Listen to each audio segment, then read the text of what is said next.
Hey friends, Tyler here. Today's video will be showing you how to use the Tosho Knife Arts Kasumi powder to refinish the surface of the blade that after use has lost some of its original luster.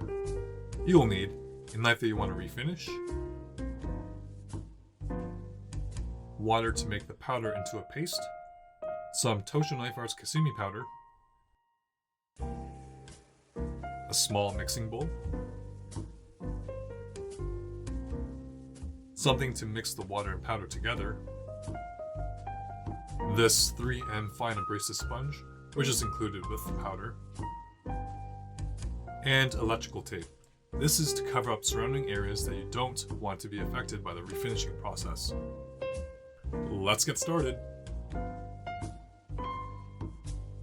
Make sure that your knife is in a place that you can apply pressure, as this is an integral part of the refinishing process.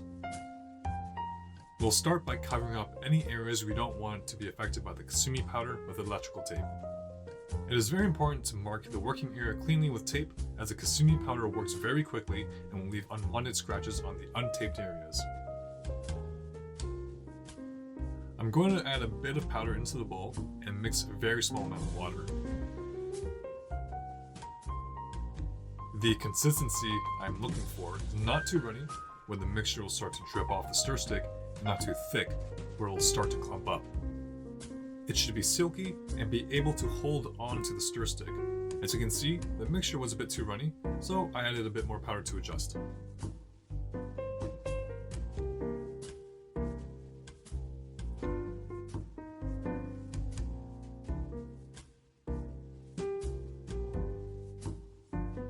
The 3M abrasive sponge has two sides to it, a rough side and a spongy side.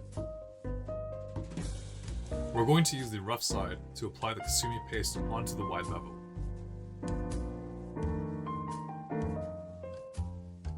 Think of it as painting, and using a medium amount of pressure, we're going to use the sponge like a brush and color in the areas we want a Kasumi finish on. At first, you want to make sure that the entire working surface is covered in Kasumi paste before continuing to abrade the surface with the sponge. And you'll start to see the powder do its magic.